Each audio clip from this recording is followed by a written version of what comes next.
Hello guys, welcome back to my channel. Bengali রান্না হবে আজকে খুব সহজভাবে বানিয়ে নেব সকালের ব্রেকফাস্টটা। এখানে আটা নিয়ে নিয়েছি আর কিছুটা সবজি আমি আগে দিয়ে কেটে নিয়েছি। এখানে নিয়েছি গাজর, টমেটো, পেঁয়াজ আর লঙ্কা কুচি। আপনার কাছে যদি গাজর না থাকে আপনি স্কিপ করে দেবেন। আমি এখানে আটার মধ্যে হালকা লবণ দিয়ে নিয়েছি, স্বাদ মতো লবণ। এটা আমি যেগুলো আমি আগে দিয়ে কেটে রেখেছিলাম এগুলো সব মিক্স করে নিয়েছি। মিক্স করার পরে এর মধ্যে দিয়ে দেবো অল্প সোডা। যদি না থাকে তাহলে আপনারা ডিম দিয়ে দেবেন।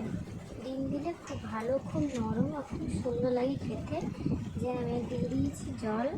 আপনি আপনাদের মতো ব্যাটারটা তৈরি করে নেবেন। দেখুন আমি আরেকটু দিয়ে ভালো করে মেখে নেব। মেখে এর মধ্যে হালকা অ্যাড করে দেবেন কিন্তু সোডা না থাকলে আপনারা ডিম অ্যাড করবেন। দিয়ে ভালো করে ব্যাটারটা তৈরি করে নেবেন, মিক্স করে নেবেন।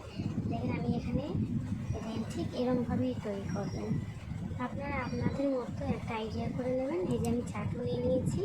চাটুটা ভালো করে গরম করে এর মধ্যে অ্যাড করে দেবো তেল, সাদা তেল।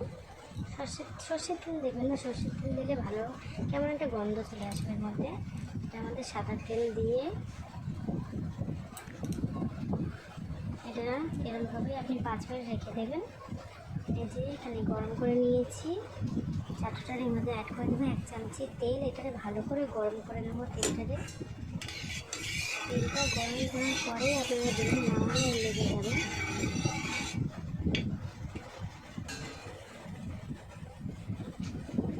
এর মধ্যে আমি গরম হয়েছে, এর মধ্যে দিয়ে দেবো আমি। দেখেন দিয়ে দেওয়ার পর চারপাশে এরকম করে হাত দিয়ে আপনারা ছড়িয়ে নেবেন। আর যদি না হয় আপনারা হাতা সাহায্যে দিয়েও করতে পারবেন। আমি হাত দিয়ে করেছি। গ্যাসটা আগে লো করে নেবেন, তারপরে হাত দিয়ে এরকম গোল করে তারপরে আপনি গ্যাসটাকে বাড়িয়ে দেবেন।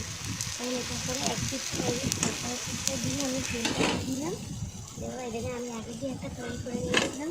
ঠিক এরকমভাবে খুব সুন্দরভাবে খুব ভালো লাগবে খেতে। আপনারা চাইলে সস দিয়েও খেতে পারবেন, যদি আপনার কাছে অন্য কিছু থাকে সেটা দিয়েও খেতে পারবেন। আমি সস দিয়েই খেয়েছি, খুব ভালো লেগেছে। সকালে ব্রেকফাস্টটা খুব তাড়াতাড়ি খুব সহজভাবে আপনার কাছে যা থাকে সেটা দিয়েই আপনারা চাইলে আপনাদের যদি অন্য কোনো সবজি থাকে সেটা দিয়েও দিতে পারবেন। খুব সহজভাবে এই রেসিপিটা আপনারা একবার অবশ্যই ট্রাই করবেন।